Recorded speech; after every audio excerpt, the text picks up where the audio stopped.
ಇವತ್ತು ನನ್ನ ದೈವ ಕೆಜಾಫಿನ ದೈವ ಆಗಿರ್ತಕ್ಕಂಥ ಡಾಕ್ಟರ್ ಬಾಬಾ ಸಾಹೇಬ್ ಅಂಬೇಡ್ಕರ್ ಅವರ ಪುಣ್ಯಸ್ಮರಣೆಯ ದಿನ ಆ ನನ್ನ ದೈವನಿಗೆ ಪುಣ್ಯಸ್ಮರಣೆ ದಿನ ನಾವು ಮಾಲಾರ್ಪಣೆ ಮಾಡಲಿಕ್ಕೆ ಹೋದಾಗ ನನ್ನ ಹಿತೈಷಿಗಳಾದಂಥವರು ಮಾಧ್ಯಮದವರಾದಂಥ ಸುಡನವರು ನೀವು ಮತ್ತು ಜ್ಯೋತಿ ಬಸವಣ್ಣನವರು ಇಲ್ಲಿರ್ತಕ್ಕಂಥ ಎಲ್ಲ ಕೆಜಾಫ್ನ ಮುಖಂಡರು ಸೇರಿ ಕೆಜಾಫನ್ನು ಕಾಪಾಡುವಂಥ ಒಂದು ಸಂಕಲ್ಪವನ್ನು ಕಟ್ಕೋಬೇಕು.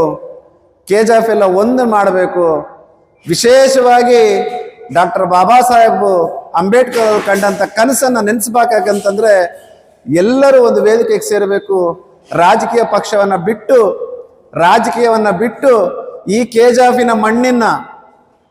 ಕೆಜಾಫಿನ ಮಣ್ಣಲ್ಲಿ ಹುಟ್ಟಿರ್ತಕ್ಕಂಥ ನಮ್ಮ ನಾನ್ ವರ್ಕಿಂಗ್ ಕಮಿಟಿಯ ಎಂಪ್ಲಾಯೀಸ್ ಇರ್ಬೋದು, ನಮ್ಮ BGMLನ ಸಮಸ್ಯೆಗಳಿರ್ಬೋದು, ಈ ಥರ ಅನೇಕ ಸಮಸ್ಯೆಗಳನ್ನು ಒಂದು ವೇದಿಕೆಯಲ್ಲಿ ಸೇರಿ ಅದಕ್ಕೆ ಒಂದು ಪರಿಷ್ಕರಣ ಕಂಡಿಡ್ಕೋಬೇಕಂತೇಳಿ ನಮ್ಮ ಪತ್ರಿಕೆಯ ಮಿತ್ರರು ಮತ್ತು ನಮ್ಮ ಜ್ಯೋತಿ ಬಸು ಸರ್ನ ಒಂದು ಸೇರಿಸಿ ಅವತ್ತು ಮಾತಾಡಿದ್ರು. ಭಾಳಷ್ಟು ಜನ ಇಲ್ಲಿ ಕೂತಿರೋರಿಗೆಲ್ಲ ಭಾಳ ಟೈಮ್ ಆಗೈತೆ, 2 ನಿಮಿಷ ತಗೊಳ್ತೀನಿ. ನಾನು ಮಾತಾಡೋದ್ರಲ್ಲಿ ಏನಾದ್ರು ತಪ್ಪಿತ್ತಂದ್ರೆ ದಯಮಾಡಿ ಕ್ಷಮಿಸ್ಕೊಳ್ಳಿ. ಭಾಳ ಜನ ಭಾಳ ಅದ್ಭುತವಾದ ಮಾತುಗಳು ಹೇಳ್ತಾ ಇದ್ರು. ರಾಜಕೀಯ ಬರಬಾರ್ದು, ಪಾಲಿಟಿಕ್ಸ್ ಇಸ್ ನೋ ಎಂಟ್ರಿ. ಸ್ವಾಮಿ, ನಾನು ನಿಮ್ಮನ್ನೆಲ್ಲ ಕೇಳ್ತೀನಿ, ರಾಜಕೀಯ ಬರಬಾರ್ದು, ಪಾಲಿಟಿಕ್ಸ್ ಇಸ್ ನೋ ಎಂಟ್ರಿ ಅಂತಂದ್ರೆ ನಮ್ಮ ನಗರಸಭೆ ಸದಸ್ಯರು ಬಹಳ ಅದ್ಭುತವಾಗಿ ಹೇಳ್ತಾ ಇದ್ರು. ನಮ್ಮ ಕೆಜಾಫ್ ತಂಗವಯಲ್ಲೇ ಬ್ರಿಡ್ಜ್ ಇಲ್ಲೇ ಅಂತೆ. ಇನ್ನೊಬ್ರು ಸುಮಾರು ಸಮಸ್ಯೆಗಳು ಹೇಳ್ತಾ ಇದ್ರು.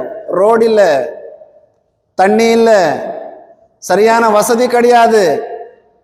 இன்னொருத்தர் சொன்னாரு, நைட்ல பெண் மக்கள் வெளியே வரணும்னு பயப்படுறாரு, டாய்லெட் கிளீனிங் இல்லைன்ட்டு.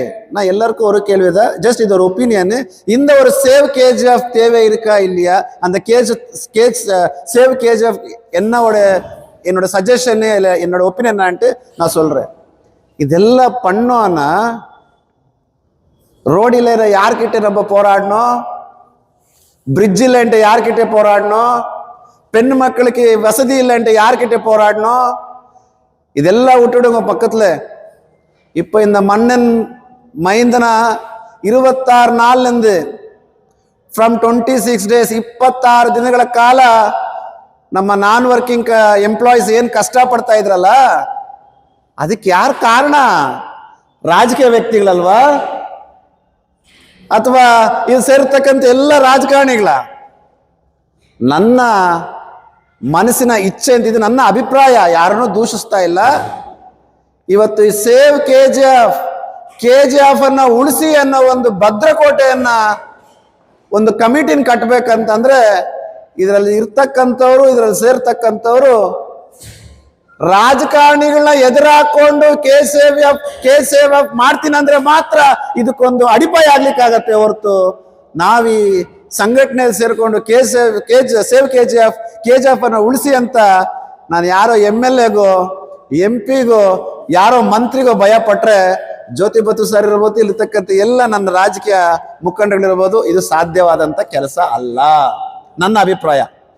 ಆದ್ರಿಂದ ನನ್ನ ವೈಯಕ್ತಿಕ ಅಭಿಪ್ರಾಯ ಏನಪ್ಪಾ ಅಂತಂದ್ರೆ, ಮೊದಲಿಗೆ ಡಾಕ್ಟರ್ ಬಾಬಾ ಸಾಹೇಬ್ ಅಂಬೇಡ್ಕರ್ ಅವರು ಕಂಡಂತ ಕನಸು, ಒಬ್ಬ ಡಾಕ್ಟರ್ ಬಾಬಾ ಸಾಹೇಬ್ ಅಂಬೇಡ್ಕರ್ ಭಾರತದಲ್ಲಿ ಹುಟ್ಟಿದ್ರೆ ಆಗಲ್ಲ, ಪ್ರತಿಯೊಬ್ಬನು ಡಾಕ್ಟರ್ ಬಾಬಾ ಸಾಹೇಬ್ ಅಂಬೇಡ್ಕರ್ ಆಗ್ಬೇಕು ಅಂತಂದ್ರೆ ಮೊದಲು ವಿದ್ಯೆ ಆದ ನಂತರ ಒಬ್ಬ ಬಡವನು ಕೂಡ ರಾಜಕೀಯ ಪ್ರವೇಶ ಮಾಡ್ಬೇಕಂತ ಏನವತ್ತು ಕನಸು ಕಂಡಿದ್ರು, ಆ ಕನಸು ನೆನ್ಸಾಗಬೇಕು ಅಂತಂದ್ರೆ ಕೆಜಾಫ್ ತಾಲೂಕಲ್ಲಿ ಆ ರಾಜಕೀಯವನ್ನ ಪಕ್ಕಕ್ಕಿಟ್ಟು ಇವತ್ತು ನಾವು ಹೋರಾಡಬೇಕಾಗಿರೋದು, ಇಲ್ಲಿ ಕೂತಿರ್ತಕ್ಕಂಥ ನೀವು ಹೊಡೆದಾಡ್ಕೊಳ್ಳೋದಲ್ಲ. JDS ಅವರು ಬಿಜೆಪಿ ಅವರು JDS ಅಥವಾ ಇಲ್ಲಿ ಕೂತಿರ್ತಕ್ಕಂಥವ್ರು ಯಾವುದೇ ಪಕ್ಷ ಇರ್ಬೋದು, CPI ಇರ್ಬೋದು, CPM ಇರ್ಬೋದು, AIADMK ಇರ್ಬೋದು, ಯಾವುದೇ ಪಕ್ಷ ಇರ್ಬೋದು, ಇಲ್ಲಿ ಹೊಡೆದಾಡ್ತಕ್ಕಂತಿರ್ತದ್ದು, ಇಲ್ಲಿ ಯುದ್ಧ ಮಾಡ್ಬೇಕಾಗಿರ್ತಕ್ಕಂಥದ್ದು ಅಧಿಕಾರದಲ್ಲಿರೋಂಥವ್ರು ಯಾರು? ಆ ಅಧಿಕಾರದಲ್ಲಿರ್ತಕ್ಕಂಥವ್ರ ಜೊತೆ ನಾವು ಹೋರಾಡಿದ್ರೆ ಮಾತ್ರ ನನ್ನ ಮಣ್ಣಿನ ಮಕ್ಕಳು ಏರಿ ನಾನ್ ವರ್ಕಿಂಗ್ ಎಂಪ್ಲಾಯೀಸ್ ಕಷ್ಟಪಡ್ತಿದ್ದಾರೆ, BGML ಅವ್ರನ್ನ ಕಷ್ಟಪಡ್ತಿದ್ದಾರೆ, ಅವ್ರಿಗೆ ನಾವು ನ್ಯಾಯ ಕೊಡಿಸ್ಲಿಕ್ಕೆ ಮಾತ್ರ ಸಾಧ್ಯ ಆಗತ್ತೆ ಅನ್ನೋದು ನನ್ನ ಅಭಿಪ್ರಾಯ. ಕೆಲವರೆಲ್ಲ ಹೇಳ್ತಾ ಇರ್ತಾರೆ. ಈಗ ಒಂದು ಸಣ್ಣ ಉದಾಹರಣೆ ಹೇಳ್ಬೇಕಾದ್ರೆ ನಮ್ಮ ವಲ್ಲಲ್ ಸಾರ್ ಇದ್ದಾರೆ, ಅವ್ರ ಧೈರ್ಯ ಮೆಚ್ಚಬೇಕು. KGF ಮಣ್ಣಲ್ಲಿ ಇರ್ತಕ್ಕಂಥ ಆ ಒಂದು ವಾಸನೆ, ಆ ಒಂದು ಶಕ್ತಿಯನ್ನ ಮೆಚ್ಚಬೇಕು. ಈ KGF ಅಲ್ಲಿ ಮಣ್ಣಲ್ಲಿ ಹುಟ್ಟಿರೋದಕ್ಕಂತಕ್ಕೆ ಅವ್ರು ಯಾವುದೇ ಪಕ್ಷದಲ್ಲಿರ್ಲಿ, CMC ಅಲ್ಲಿ ಆಗತಕ್ಕಂಥ ಭ್ರಷ್ಟಾಚಾರನ, ನಗರಸಭೆಯಲ್ಲಿ ಆಗಿರ್ತಕ್ಕಂಥ ಭ್ರಷ್ಟಾಚಾರನ ಕೈ ಎತ್ತಿ ನಿಂತಿರಲ್ಲ ಅಂತ ವ್ಯಕ್ತಿಗಳು ಈ ವೇದಿಕೆಯಲ್ಲಿ ಬೇಕು. ಅದೇ ತರ ಒಂದು ನಿದರ್ಶನ ಈ ವೇದಿಕೆಯಲ್ಲಿ ಇರಬೇಕು. ನಾವು ರಾಜಕೀಯ ವ್ಯಕ್ತಿಗಳ ಹತ್ರ ನಾವು ಮಾತಾಡೋದು ಬೇಡ, ನಾನು ಅವ್ರ ಹತ್ರ ದೂರ ಆಗ್ತೀನಿ, ನಾನು ಆ ಪಕ್ಷದವನು, ನಾನು ಈ ಪಕ್ಷದವನು ಅಂತಂದ್ರೆ ಈ ಒಂದು ಸೇವ್ KGF ಅನ್ನೋದನ್ನ ನಾವು ಕಟ್ಲಿಕ್ಕಾಗಲ್ಲ. ಅದರಿಂದ ನನ್ನ ಅಭಿಪ್ರಾಯ, ನನ್ನ RK ಫೌಂಡೇಶನ್ ಅಭಿಪ್ರಾಯ, ಮತ್ತೆ ಸೇರ್ತಕ್ಕಂಥ ಎಲ್ಲ ನನ್ನ ಪದಾಧಿಕಾರಿಗಳ ಅಭಿಪ್ರಾಯ ಏನು ಅಂತಂದ್ರೆ, ಈ ಸೇವ್ KGF ಅನ್ನ ಉಳಿಸಬೇಕು ಅಂತಂದ್ರೆ ನಮ್ಮ ಜ್ಯೋತಿ ಬಸು ಸರ್ ಅವ್ರು ಇರ್ಬೋದು, ರಾಜೇಂದ್ರನ್ ಸರ್ ಇರ್ಬೋದು, ಇಲ್ಲಿರ್ತಕ್ಕಂಥ ನಮ್ಮ ವಲ್ಲಲ್ ಮುನ್ಸಿಸ್ವಾಮಿ ಇರ್ಬೋದು, ನಗರಸಭೆ ಸದಸ್ಯರು ಇರ್ಬೋದು, ಎಲ್ಲರೂ ಸೇರಿ ಯಾರು ತಪ್ಪು ಮಾಡ್ತಾರೆ, ಯಾರಿಂದ ನಮ್ಗೆ ಅನ್ಯಾಯ ಆಗ್ತೈತೆ, ಆ ಅನ್ಯಾಯನ್ನ ಎದುರಿಸ್ಬೇಕಂತಂದ್ರೆ ನಾವು ರಾಜಕಾರಣಿಗಳನ್ನ ಎದುರಾಕೊಳ್ಳೇಬೇಕು. ರಾಜಕೀಯ ಮಾಡೋರು ತಪ್ಪು ಮಾಡಿದ್ರೆ ಅವ್ರನ್ನ ತಿದ್ದಲೇಬೇಕು. ಆದ್ರಿಂದ ನನ್ನ ಸ್ವಂತ ಅಭಿಪ್ರಾಯ, ಯಾರಾದ್ರೂ ಇದ್ರಲ್ಲಿ ರಾಜಕೀಯ ಇನ್ವಾಲ್ವ್ ಆಗ್ಬಾರ್ದು ಅಂತಾರಲ್ಲ, ನಾನು ಅದಕ್ಕೆ ರಾಜಕಾರಣ ಬೇಡ, ಆದ್ರೆ ರಾಜಕಾರಣಿಗಳ ಜೊತೆ ಯುದ್ಧ ಮಾಡ್ಲಿಕ್ಕೆ ನಾವು ರೆಡಿ ಇರಬೇಕು ಅನ್ನೋದು ನಮ್ಮ ಅಭಿಪ್ರಾಯ. ರಾಜಕಾರಣಿಗಳ ಜೊತೆ ಯುದ್ಧ ಮಾಡಲ್ಲ ಅಂತಂದ್ರೆ ನಾವು ಸೇವ್ KGF ಅನ್ನೋ ಒಂದು ಕೋಟೆನ ಅಥವಾ ಒಂದು ಸಂಸ್ಥೆನ, ಕಮಿಟಿನ ಏನ್ ಮಾಡ್ತೀರಿ, ಇದು ವ್ಯರ್ಥ ಆಗತ್ತೆ. ಎಲ್ಲರೂ ಅವರವರ ಸ್ವಂತ ಇಚ್ಛಾಶಕ್ತಿಯನ್ನ ಬಿಟ್ಟು, ಅವರವರ ಸ್ವಂತ ಕೆಲಸಗಳನ್ನ ಬಿಟ್ಟು ನಮ್ಮ KGF ಮಣ್ಣಿನ ಮಕ್ಕಳನ್ನ ಸೇವ್ ಮಾಡ್ಲಿಕ್ಕೆ, ನಮ್ಮ ನಾನ್ ವರ್ಕಿಂಗ್ ಎಂಪ್ಲಾಯೀಸ್ನ ಸೇವ್ ಮಾಡ್ಲಿಕ್ಕೆ, BGML ಸಮಸ್ಯೆಗಳನ್ನ ಸೇವ್ ಮಾಡ್ಲಿಕ್ಕೆ, ಸಮಸ್ಯೆಗಳನ್ನ ಬಗೆಹರಿಸಲಿಕ್ಕೆ ನಾವೆಲ್ಲರೂ MP ಜೊತೆ ಯುದ್ಧ ಆಡ್ಲಿಕ್ಕೂ ರೆಡಿ ಇರಬೇಕು ಅಂತ ಹೇಳ್ತೀನಿ. ಇಲ್ಲಿರ್ತಕ್ಕಂಥ MLA ಅವ್ರ ಜೊತೆ ಯುದ್ಧ ಆಡ್ಲಿಕ್ಕೂ ರೆಡಿ ಇರ್ತೀನಿ. ಅಷ್ಟೇ ಅಲ್ಲ, ಇಲ್ಲಿರ್ತಕ್ಕಂಥ ನಗರಸಭೆ ಸದಸ್ಯರ ಜೊತೆನೂ ಯುದ್ಧ ಆಡ್ಲಿಕ್ಕೆ ರೆಡಿ ಆಗಿರ್ಬೇಕಂತ ಹೇಳ್ತಾ, ನನ್ನ ಒಂದು ಬೆಂಬಲ ಈ ಒಂದು ಸೇವ್ KGFಗೆ ಮತ್ತೆ KGF ಅನ್ನ ಉಳಿಸಿ ಅನ್ನೋ ಒಂದು ಕಮಿಟಿಗೆ ಸಂಪೂರ್ಣವಾಗಿರ್ತದೆ. ಅದಷ್ಟೇ ಅಲ್ಲ, ಇಲ್ಲಿರ್ತಕ್ಕಂಥ ಎಲ್ಲರಿಗೂ ನಾನೊಂದು ಮನವಿಯನ್ನು ಮಾಡ್ತೀನಿ. ಇದನ್ನ ಬಹಳ ಡಿಲೇ ಮಾಡಿದ್ರೆ ನಮ್ಮ 26 ದಿನಗಳ ಕೂಗೇನಿತ್ತು ನಮ್ಮ ನಾನ್ ವರ್ಕಿಂಗ್ ಎಂಪ್ಲಾಯೀಸ್ದು, ಅದು ವ್ಯರ್ಥ ಆಗುವಂಥದ್ದು ಇರ್ತದೆ. ನೀವೆಲ್ಲರೂ ಸೇರಿದ್ದೀರಾ, ಇದು ಒಂದು ಒಳ್ಳೆಯ ಒಕ್ಕೂಟ ಆಗಬೇಕು. ಈ ಒಕ್ಕೂಟ ಯಾಗಿರ್ಬೇಕು ಅಂತಂದ್ರೆ, ಒಂದು ಹೆಣ್ಣು ಮಗಳ ಸಮಸ್ಯೆಯಿಂದ ಹಿಡಿದು BGML ಮತ್ತೆ ನಾನ್ ವರ್ಕರ್ಸ್ ಅವರ ಸಮಸ್ಯೆ ಏನೈತೆ, ಮತ್ತೆ ನಮ್ಮ KGF ಡೆವಲಪ್ಮೆಂಟ್ ಏನೈತೆ, ಎಲ್ಲರ ಒಂದು ಸಮಸ್ಯೆಗಳನ್ನ ಬಗೆಹರಿಸಲಿಕ್ಕೆ ಈ ಒಂದು ಒಕ್ಕೂಟನ ಸ್ಥಾಪನೆ ಮಾಡಬೇಕು. ಅಷ್ಟೇ ಅಲ್ದಿರ ಈ ಸೇವ್ KGF ಅನ್ನೋ ಒಂದು ಕೂಗ್ ಕೇಳಿದ್ರೆ ರಾಜಕಾರಣಿಗಳಿಗೆ ರಾತ್ರಿಯಲ್ಲೂ ನಿದ್ದೆ ಬರದಿರ ಆಗ್ಬೇಕು ಅನ್ನೋದು ನನ್ನ ಅಭಿಪ್ರಾಯ. ಇಷ್ಟೊಂದು ಅವಕಾಶ ಕೊಟ್ಟು ನನಗೆ ಅಭಿಪ್ರಾಯ ತಿಳಿಸಲಿಕ್ಕೆ யாரை வந்து குறைச்சி மதிப்பிடுறது கிடையாது. எல்லாமே சமமான தலைவர்கள். இன்னைக்கு என்னத்துக்கு சேர்ந்துருக்குறோம் இதுன்னு சொன்னால், தங்க வயலில் காப்பாற்றணும். தங்க வயலில் வந்து ஒரு பிரச்சனைனா அது வந்து எதிர்த்து போராடணும். அதுக்கு தகுந்த வழி தலைவர் வேணுமா அப்படின்னு சொன்னால், ஒரு ராஜா இருந்தால் என்ன பண்ணுவார், யானைப்படை, குதிரைப்படை, அப்புறமா வால்படை, அந்த மாதிரி படப்படையாக இருக்கும். இப்போ நம்ம தலைவருங்க எல்லாம் இருக்கிறோம். என்னுடைய சஜஷன் தப்பாக இருந்தாலும் சரி, கரெக்டாக இருந்தாலும் சரி, நீங்கள் தான் தீர்மானம் பண்ணணும். இதில் வந்து தலைவருங்க ஜாஸ்தி. இது தொண்டர்கள் வந்து அப்புறம் மக்கள், பொதுமக்கள் தான் நம்மளுக்கு தொண்டர்கள். தலைவர்கள்னா நம்ம எதில் வந்து கம்மியாக, எதில் வந்து பிரச்சனைக்கு எது அந்த பிரச்சனை எதிர்த்து போராடணும்னா, இங்கே சேர்ந்துருக்கிற தலைவர்கள் இவ்வளோ மாத்திரம் சேர்த்ததுக்கு ரொம்ப நன்றி. இன்னும் வரப்போகிறாங்கிறாங்க பாரு, அவங்களே கூப்பிட்டுக்கின்னு இதுக்கு வந்து ஒரு தீர்மானம் பண்ணணும். போராட்டம் பண்ணால் எப்படி பண்ணணும், போராட்டத்துக்கு முடிவு பண்ணுறது எப்படி, தனி ஒரு ஆளாக வந்து எடுக்கக்கூடாது. இதை வந்து இத்தனை பேர் வந்து இதுக்கு கோரம் 10 தலைவர் இருக்கிறாங்க. இப்போது யாரும் வரல, ஒரு 5 தலைவர் வந்து சேர்ந்தாதான் அதுக்கு நம்ம இந்த போராட்டத்துக்கு நம்ம போகணும்.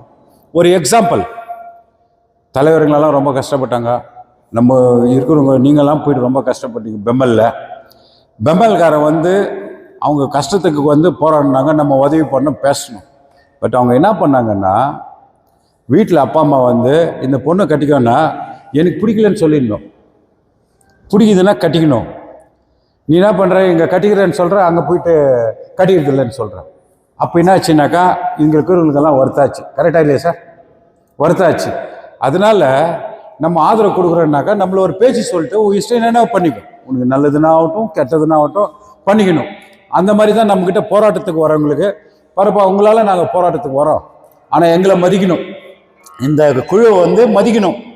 நீ இந்த குழுக்கிட்ட வந்துட்டு நாங்கள்லாம் வந்து தெருவுக்கு வந்துட்டு எங்களை மதிக்காது நீங்கள் போகக்கூடாது அப்படின்ற ஒரு கண்டிஷனும் நம்ம வைக்கணும். கரெக்டா சார்? அப்படி வச்சா தான் இதுக்கு வந்திருக்கும் சார். இதுக்கு வந்து வலிமையான ஒரு தலைமை தேவை. இப்போ நீங்கள் பாடுபட்டு இவ்வளோ பேர் கூப்பிட்டுக்கிறீங்க. இவ்வளோ பேர் கூப்பிட்டதில் இன்னும் வர தலைவர்கள் இருக்காங்க. இப்போ சில பேர் வர்றதில்லைன்னு சொல்லலாம், கவலைப்படாதீங்க. சில பேர் வருவேன்னு வாங்க. 100 பேர் போராடுற இடத்துல நம்ம 10 பேர் போயிட்டு போராடலாம். கரெக்டாண்ணா? நம்ம 10 பேர் போயிட்டு போராடலாம். 10 பேர் வரலன்னா ஒரு 5 பேர் போராடலாம். இன்னைக்கு ஒன்றும் இல்லை, அவர் பேசணும்னு சொன்னார். முனிசிபாலிட்டியில் வந்து வள்ளல் வந்து எதிர்த்து பேசினார் தைரியமானு.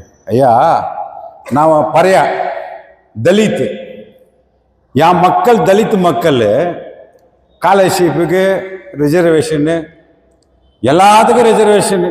அந்த நம்ம தாழ்த்தப்பட்டவங்களுக்கு அதுதான் கதி. அந்த கதி 2 வருஷம் ஒரு பிள்ளைங்களுக்கு 3000லேருந்து 25,000 ரூபாய் வரைக்கும் கொடுக்கணும். அது கொடுக்கலன்னாக்கா நான் கேட்கணுமா வேணாவா? அப்போ எதுக்கு எனக்கு மீசை? எனக்கு மீசை வேணுமா?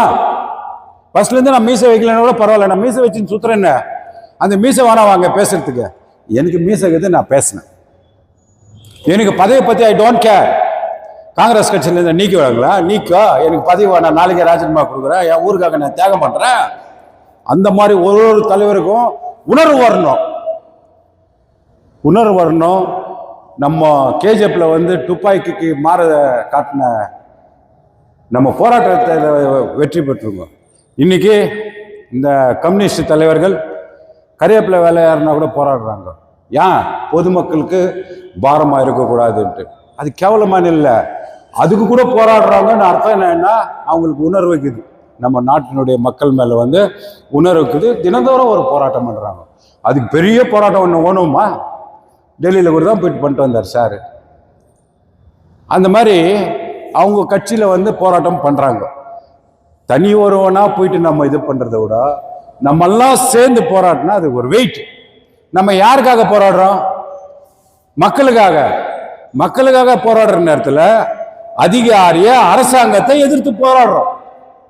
ஒரு தனி மனிதனை நான் போராடுறேன் இல்லை, அதுக்கு டார்கெட் பண்ணனா ஒரு துப்பாக்கி இருந்தால் நம்ம சொன்னோன்னா அது உள்ள குண்டு இருக்கும். அந்த குண்டுக்கும் போராட்டம் பண்ணுவோம், துப்பாக்கிக்கும் போட்டா பண்ணுவோம். புரிஞ்சுச்சாண்ணா? அண்டர்ஸ்டாண்ட் ஆச்சா? அந்த குண்டை விட்டு நம்ம வெறும் துப்பாக்கிக்கு டும்மு டும்முன்னு சுத்த ஆகாது, இல்லை வெறும் குண்டு போட்டாலும் வெடிக்காது. அந்த குண்டும் துப்பாக்கியும் சேர்ந்தாட்டா பட்பட்டுன்னு. அப்போ அரசாங்கத்தில் இருக்கிற அதிகாரிகளையும் அரசாங்கத்தில் இருக்கிற அதிகாரத்தில் கீழ்களையும் எதிர்த்து நம்ம போராடுறோம்னு அர்த்தம். அதுதான் துப்பாக்கியும் குண்டும் சேர்த்து வெடிக்கிறது. கரெக்டா சார்? துப்பாக்கியும் குண்டும் போட்டு சேர்த்தாச்சா அதிகாரத்தில் கீழவங்களுக்கும் இவங்களுக்கு 2 பேருக்குமே வந்து நம்ம போராடுறோம்னு அர்த்தம். இதை வந்து நம்ம முன் வச்ச காலை பின்னாடி எடுக்கக்கூடாது. நான் தான் சொல்றேனே, போருக்கு வா, வீட்டுக்கு ஒருத்தர் வா மகனே அப்படின்னு அனுப்புனா ஆர்மி மாதிரி அமரன் பிக்சர்ல நான் செத்தாலும் 10 பேரை சுட்டு சாவண்டா அப்படின்னு சொல்ற இது எழுச்சி நம்மளுக்கிட்ட இருக்கணும். ஏன்னா நம்ம போருக்கு தயாராயிட்டோம். நம்ம சாவுமா வாழுமா வீட்டுக்கு வருமா? இப்போ மைண்ட்ஸில் கூட அவ்வளோதான், உள்ள போனா பணம், வெளியே வந்தா பணம். இந்த போராட்டம் வெறும் பெம்மல்காரருக்கு மாத்திரம் இல்லை, பிஜிஎம்எல்காருக்கும் போராடணும். நம்ம இன்னைக்கு எஸ்டிபி தொழிலாளி அண்ணன் கூட உன் வீட்டுக்கு சர்டிஃபிகேட் கொடுத்துக்கிறாங்க. எவ்வளோக்கு எவ்வளோண்ணா கொடுத்துக்கிறாங்க? 18க்கு 20. நீ வீடு எவ்வளோ கட்டினுக்கிற? 100க்கு 100 கட்டினுக்கிற. உனக்கு எப்படி காத்தாகும்? சென்சஸ் எடுக்கலையா? முனிசிபாலிட்டிக்காரன் வந்து அளக்கலையா? அதுதான் 100க்கு 100 இருக்கிறத வந்து 100க்கு 100னாக்கா 1000 ஸ்கொயர் ஃபீட் ஆச்சு. அவன் கொடுத்துக்கிறது 18க்கு 20ன்னா 360 ஸ்கொயர் ஃபீட்டு.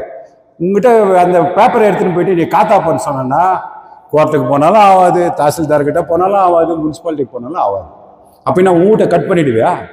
முடியாது, ஏமாத்திட்டா. அதுக்கெல்லாம் வந்து சார் கூட சொல்லியிருந்தார், இந்த மாதிரி அந்த எக்ஸ்ட்ரா நீ 10க்கு 18 விட்டு மீதி எவ்வளோ எக்ஸ்ட்ரா எடுத்துக்கிறியோ அதுக்கு ஒரு தொகை வந்து நிர்ணயம் பண்ணி மைன்ஸுக்காரன் வாங்கிக்கின்னு அதை வந்து உனக்கு காத்தா பண்ணி கொடுத்தா தான் உண்டு. இல்லைன்னா அல்வா தான். அவன் கொடுத்துட்டு போனது வந்து அந்த பத்திரம் வந்து அல்வா கொடுத்த மாதிரி நான் அந்த ஸ்டேஜை விட்டு இறங்கினேன். ஏன்னா அந்த வாய்ப்பு இல்லை எனக்கு ஸ்டேஜில் பேசுறதுக்கு. அது அல்வா கொடுத்து அனுப்பிட்டான் மைண்ட்ஸில். இது யாருக்கு தெரில, இது வெடிக்கும், இந்த போராட்டம் வந்து வெடிக்கும், அதுக்கும் நம்ம தான் போராடணும். இந்த மாதிரி நிறையா இன்னும் நம்ம எஸ்சிங்களுக்கு 80% இருக்குது ரிசர்வேஷன். இது தாழ்த்தப்பட்ட நிற்கிறவங்களுக்கு இது தகுதி. இது அதில் எவ்வளோ ஸ்கீம் இருக்குது யாருக்குமே தெரியுதில்லை. அந்த முனிசிபாலிட்டி கூட நான் பிரசிடெண்டாக இருக்க வரத்தில் கூட யாருமே வந்து இந்த ஸ்கீமுக்கு இது கொடு, இந்த ஸ்கீம் கொடு, இந்த ஸ்கீம் கொடுன்னு கேட்டதே இல்லை. தங்க வயலுக்காரங்க அவ்வளோ நல்லுங்க, எவன்னா ஆட்சி பண்ணு போங்கடான்னு அப்படியே மூட்டையாக துண்டுறானுங்க. அதெல்லாம் நம்ம தட்டி கேட்டு நம்ம மக்களுக்கு வாங்கி கொடுக்கணும்னா நீங்கள் ஒரு நல்ல தலைமையை ஏற்படுத்தி நீங்கள் யாரை நீங்கள் சொல்கிறீங்களோ அந்த தலைமையை நான் கூட ஏற்றுக்கிறேன். நீங்கள் யாரை பண்ணாலும் ஏற்றுக்கிறேன், எனக்கு ஒன்றும் ஈகோ ஒன்றும் கிடையாது. அதே மாதிரி நம்ம தலைவர்களெல்லாம் வந்து ஒற்றுமையாக இவங்க இதில் தலைமையில் அங்கே இருக்கணும் அப்படின்னாக்கா தான் அது வந்து நம்ம ஒற்றுமையாக இருக்கிறதுக்கு சமம். அதில் வந்து நீங்கள் என்ன பண்ணுங்கன்னா அதுதான் குதிரைப்படை, சேனைப்படை, யானைப்படைன்ற மாதிரி இந்த தலைவர்களுக்கு பங்கிட்டு கொடுங்க. நீங்கள் இந்த இதில் பொறுப்பு, நீங்கள் இதுக்கு பொறுப்பு, எஜுகேஷனுக்கு பொறுப்பு, படிக்கிறவங்க பசங்களுக்கு என்ன வேணும் அதுக்கெல்லாம் கவனிக்கிறதுக்கு ஒரு பொறுப்பு, இந்த தாசில்தார் ரெவன்யூ டிபார்ட்மெண்ட்டை கவனிக்கிறதுக்கு ஒரு பொறுப்பு. அந்த மாதிரி நம்மளுக்குள்ளே இந்த எல்லாம் பங்கு போட்டுக்கின்னு உண்மையாக போகிறான்னா முன் வச்ச காலை நம்ம பின் வைக்கக்கூடாது. நம்ம வந்து ஏதோ பேச்சுக்கு ஸ்டார்ட் பண்ணோன்னா இந்த ஊரில் இருக்கிறவங்களெல்லாம் நம்ம கேலிக்கு வித்தாயிடும். அப்புறம் பின்னாலே நம்ம வருங்காலத்தில் இருக்கிறவங்க கூட வந்து இந்த குழுவை போராட்ட குழு வந்து பண்ண முடியாது. அதனால் நம்ம இருக்கிற வரைக்கும், நம்ம சாவர வரைக்கும் இதை கட்டி காப்போம். அவங்களுக்கு பின்னால் வரவங்களுக்கு ஒரு உதாரணமாக இருக்கட்டும். இந்த மாதிரி தலைவர்களெல்லாம் இருந்தாங்க, மற்ற பேருக்கும் இங்கே வந்து நம்மளுக்காக போராடினாங்க, நம்மளும் ஒற்றுமையாக இருக்கணும்னு அவங்களும் ஒற்றுமையாக இருக்கணும். அதனால் இன்னொரு மீட்டிங்குக்கு வராத தலைவர்களும் கூப்பிடுங்க, வந்த தலைவர்களும் கூப்பிடுங்க. வராதவங்களை இந்த ஊர் மேலே அக்கறை இல்லைன்னு நினச்சிங்க, வந்தவங்களை அக்கறைன்னு சொல்லிட்டு நம்மெல்லாம் வந்து சேர்ந்து ஒரு தலைமையை உருவாக்கி நம்ம இதை வந்து முன்னெடுத்துன்னு போகிறது தான் நல்லது. இதுக்கு யாருக்கோ பயந்துக்குன்னு இவங்கள பேசக்கூடாது அவங்கள பேசக்கூடாதெல்லாம் இல்லை, எல்லாரையும் பேசணும். யார் நம்மளுக்கு அதிகாரத்தை வைக்கிறாங்களோ அவங்க சரியாக பண்ணலையோ அவங்களுக்கு அதிகாரத்தை வந்து நம்ம மக்களுக்கு நீங்கள் செய்யணும்னா அவங்கள தட்டி கேட்குற உரிமை நம்மளுக்கு இருக்குது. இது கேட்காத உரிமை வந்து நம்ம சும்மா ஒரு லப்பர் ஸ்டாம்பு மாதிரி ஒரு சங்கம் வச்சுக்கிறதுக்கு தேவையில்லை. நம்ம கத்தி எடுத்துன்னு சண்டை போடுறதுக்கு ரெடி, துப்பாக்கி எடுத்துன்னு சண்டை போடுறதுக்கும் சரி, வெறுங்கையில் சண்டை போடுறதுக்கும் சரி, எல்லாத்துக்கும் ரெடியாக இருக்கணும். அதுதான் ஒரு போராட்ட குழுன்ட்டு. அந்த போராட்ட குழு நம்ம கேஜிஎஃப்க்கு ரொம்ப நன்மை செய்யும். நீங்கள் எடுத்துக்கிற முடிவு நல்ல முடிவு. அதனால் என்னுடைய யோசனை நான் சொன்னேன், நீங்கள் பெரியவங்கெல்லாம் டிசைட் பண்ணி நீங்கள் இன்னும் ஒரு முடிவு எடுக்கிறீங்களோ எல்லாம் உங்களுடைய கருத்துங்களெல்லாம் இன்னும் ஒன்று கேட்டு கூடி சீக்கிரமாக நம்ம வந்து கூட்டம் இங்கே நடத்தப்பட்டது. இங்கு வந்து கலந்து கொண்ட அனைவரும் தலைவர்களே, அனைவர் தலைமையிலும் நடந்த கூட்டம் தான் இது. இந்த கூட்டத்தில் யாரும் அவரவர் தலைவர் என்ற முறையில் இல்லாமல் எல்லோர் கருத்தையும் எல்லோரும் சொன்னார்கள். எல்லார் கருத்தையும் ஏற்றுக்கொள்ளப்பட்டிருக்கிறது. சேவ் கேஜிஎஃப் யுனைடெட் ஃப்ரண்ட் என்கின்ற அமைப்பு அமைக்கப்பட வேண்டும் என்ற கட்டாயம் இருக்கிறது என்பதில் மாற்று கருத்து யாருக்கும் இல்லை. விரைவில் இன்னும் ஒரு 2-3 நாட்களிலே நம்மளுடைய இந்த கூட்டத்தை ஏற்பாடு செய்த நம்மளுடைய பாசமிகு சகோதரர் செங்குட்டுவன் அவர்கள் எல்லோரையும் அழைப்பார். இதிலே விடுபட்டிருக்கக்கூடிய இந்த நிகழ்ச்சியிலே பங்கேற்காமல் வேற காரணங்களால் வர முடியாதவர்களும் கூட அவர்களையும் அழைத்து அடுத்த கட்ட நடவடிக்கை, அமைப்பு நடவடிக்கை, போராட்ட நடவடிக்கை அறிவிக்கப்படும். நடைபெற்ற சேவ் கேஜிஎஃப் யுனைடெட் ஃப்ரண்ட் அமைப்பில் பங்கேற்றார்கள். நானும் இந்த மண்ணின் மைந்தர் என்ற ஒரே நோக்கத்தில் என்ஜிஎஃப் முன்னாள் சேர்மன், காங்கிரஸ் கட்சியுடைய பொதுச் செயலாளர் வி சங்கர் ஐயா அவர்கள் பங்கேற்க வந்திருக்கிறார். தங்கவயலில் நடைபெறுகிற ஒவ்வொரு சம்பவங்களிலும் தொடர்ந்து உதவிட முன் வந்தவர் இவர்தான். தங்க சுரங்கம் மூடும் முன்பாகவே தலா 1000 ரூபாய் கொடுத்தவர். ஒவ்வொரு தொழிலாளிகளையும் உற்சாகப்படுத்தியவர். இன்று தங்க சுரங்கம் மூடி 24 ஆண்டுகள் ஆகிவிட்டது. பெம்மலும் நெருக்கடியில் உள்ளது. இந்த மண்ணில் பிறந்த அத்தனை பேருக்கும் வேலை கிடைக்க வேண்டும், வேலை வாய்ப்பு அவசியம், வீடுகள் முக்கியம் என்ற குறிக்கோளோடு இன்று நம் முன்னே வந்திருக்கிறார். அவரை சேவ் கேஜிஎஃப் யுனைடெட் ஃப்ரண்ட் அமைப்பு சார்பில் அவரை அன்போடு அழைக்கின்றோம். இந்த கேஜிஎஃப் சேவ் யுனைடெட் ஃப்ரண்ட் இந்த பேனரில் ஒரு நல்ல ஒரு அமைப்பு, தங்கவயலை காப்பாற்றணும், பிஎம்எல் தொழிலாளர்களை காப்பாற்றணும், கேஜிஎஃப்பை மறுபடியும் தங்க சுரங்கத்தை ஓப்பன் பண்ணணும், இல்லை அவங்களுக்கு ஆல்டர்னேட்டிவ் ஒரு இண்டஸ்ட்ரி கொடுக்கணும் அப்படின்ற ஒரு நல்ல எண்ணத்தை வச்சுன்னு இவங்க மூமெண்ட் பண்ணியிருக்கிறாங்க. நான் சகோதரர் செங்குட்டுவன் சொன்ன மாதிரி கஷ்ட காலத்துலலாம் நான் வந்து உங்கள் கூட நின்றுக்கிறேன். தங்கவேல் மக்களுக்கே தெரியும். இன்றைக்கி கூட ரொம்ப நெருக்கடியில் இருக்கிறீங்க. அந்த காரணத்தினால இங்கே பிறந்ததுனால நானும் தொழிலாளி மகன், எனக்கு எல்லாம் உரிமை இருக்குது. உங்கள் கஷ்டத்துக்கு வந்து நான் கூட நிற்குவேன், இன்னும் முன்னால் கூட நான் நிற்குவேன். இந்த ஒரு விஷயத்தில் இப்போ நான் நடந்து நிற்குது, இந்த ஒரு பாதிக்கப்பட்டிருக்கிற பெம்மல் இஷ்யூவில் கூட நான் டோட்டலாக முழு மனசோட எல்லா விதமான ஆதரவும் உங்களுக்கு கொடுக்குறேன். கொடுத்து இது வெற்றிகரமாக நம்ம இதை சக்ஸஸ் பண்ணிங்கன்னா நாளைக்கு இந்த ஊருக்கு ஒரு நல்ல வாய்ப்பு கிடைக்கும், நல்ல வளர்ச்சி நடக்கும், வளர்ச்சி வரும் இந்த ஊர், ஃப்யூச்சருக்கு இந்த சிட்டிக்கு. அதனால என்னுடைய கம்ப்ளீட் சப்போர்ட்டு ப்ளஸ்ஸு நம்முடைய தலைவர் சகோதரர் அட்வொகேட்டு மிஸ்டர் ஜோதிபாஸ் அவர்கள் வந்து நான் தினம் உங்களுடைய வாட்ஸ்அப்பை வீடியோவை பார்க்குறேன். அவர் இன்னைக்கு பண்ணிக்கிற ஃபைட்டுக்கு, அவர் கொடுத்துக்கிற ஒரு சேலஞ்சுக்கு இது வந்து மெம்மலும் அவர் கொடுக்கக்கூடிய, அவர் கொடுக்கணும், இன்னும் அதிகமாக கொடுக்கக்கூடிய நம்மளுடைய சப்போர்ட், எல்லா விதத்தில் சப்போர்ட்டும் உங்கள் கூடயும். உங்களுடைய அந்த பேனர் என்ன நீங்கள் ப்ராப்ளம் பண்ணிக்க ஸ்டார்ட் பண்ணிக்கிறீங்களோ அந்த பேனர் கூட எல்லா தொழிலாளியும் கூட நான் கூட நீக்க வருவோம் கூட சொல்லுங்கள். நான் அந்த காலத்தில் தங்க சுரங்கம் மூடுற நேரத்தில் பெரிய பெரிய லீடருங்கெல்லாம் கூட ஒன்றா சேர்ந்த ஹைகோர்ட்டுக்கு போயிருந்தோம். அந்த நேரத்தில் நான் என்ன தொழிலாளியும் கூட எப்படி இருந்தேன், ஒரு முழு ட்ரெயினே வருவாங்க தங்க தொழிலாளிங்க. அந்த நேரத்துலலாம் கூட நான் உங்கள் கூட இருந்துக்கிறேன். வருங்காலத்தில் இந்த மாதிரி தொந்தரவுன்னு சொல்கிற வர நேரத்தில் நான் வந்து உங்கள் கூட இருப்பேன். இதில் வந்து எந்த விதமான அரசியல் சம்மந்தப்படாத வந்துக்கிறேன். பிறந்த ஒரே ஒரு காரணத்தினால, நான் தங்கவேல் பிறந்தது ஒரே ஒரு காரணத்தினால நான் உங்கள் கொடுத்து உறுதியாக இருப்பேன். பஸ்ஸுடைய சகோதரர் ஜோதி பஸ்ஸுடைய டீம் இப்போ என்ன ஸ்டார்ட் பண்ணிக்கிறீங்க, நீ டெல்லி போனோன்னா கூட சொல்லுங்க. நீங்கள் போகிறது வர்றது ட்ரெயின் ஆகட்டும், இல்லை ஃப்ளைட் ஆகட்டும், இல்லை தங்கறதுக்கு என்ன வசதி வேணும்னா கூட சொல்லி, இல்லை சுப்ரீம் கோர்ட் போனோன்னா கூட சொல்லுங்க. என்னுடைய முழு ஒத்துழைப்பு உங்களுக்கு எல்லா விதத்துலையும் இருக்கும். Wish you all the best. இந்த கூட்டத்திற்கு நம்ம பத்திரிகையாளர் செங்குட்டுவன் அவர்கள் அவருக்கு அழைப்பு கொடுத்துருக்கிறாரு. அவர் பெங்களூர்லேருந்து வர்றதுக்கு காலதாமதமாக ஆயிடுச்சு அப்படின்னு சொல்லி அவர் கருத்தை வந்து இங்கே பதிவு செஞ்சிருக்கிறாரு. இன்னைக்கு இந்த சேவ் கேஜிஎஃப்னுடைய இன்டென்ஷன் என்னன்றதை நம்ம எல்லாமே விவாதம் பண்ணோம். இது வந்து சென்ட்ரல் கவர்மெண்ட்டு அளவில் போக வேண்டிய issue, state government chief minister அளவுக்கு போக வேண்டிய இஷ்யூ, மாநில அரசும் மத்திய அரசுக்கும் ரீச் ஆனால் மட்டும்தான் இந்த நாம வைக்கிற அஜெண்டா, நம்மளுடைய என்ன ஆகுதோ காமன் மினிமம் ப்ரோக்ராம், அதெல்லாம் பண்ண முடியும். அந்த பலம், அந்த சக்தி அனைத்தும் பெற்றவர் தான் தலைவர் வி சங்கர் அவர்கள். அதுக்காக இந்த சேவ் கமிட்டியில நாங்க கூட அவரை ஒரு பார்ட் ஆஃப் மெம்பரா இருக்கிறேன், நான் நிக்கிறேன் எல்லாம்னு சொல்லியிருக்கிறாரு. வருங்காலத்துல விரைவில் அடுத்த வாரமே கூடுகின்ற அந்த கமிட்டியில கூட நாங்க மீண்டும் அவரை அழைப்போம். அவருடைய கருத்தை எல்லார் மத்தியிலையும் அவர் பதிவு செய்யணும்னு சொல்லிட்டு இந்த நேரத்துல கண்டிக்கிறோம். இவ்வளோ நேரத்துல கூட இந்த பனி குளிரும் பார்க்காம பெங்களூர்ல இருந்து வந்து என் மண்ணை காக்க நான் உங்களோடு தோள் கொடுப்பேன் என்கின்ற அந்த உறுதி அவர் சொல்றதுக்காக இந்த சேவ் கேஜிஎஃப் யுனைடெட் ஃப்ரண்ட் சார்பாக அவருக்கு மனமார்ந்த நன்றியை தெரிவித்துக்கிறோம். நாளில் திருப்பம் இதுக்கு சம்மந்தப்பட்ட எதனா மீட்டிங் எதனா பண்ணீங்கன்னா 2 hour முன்னால் வருவேன். நான்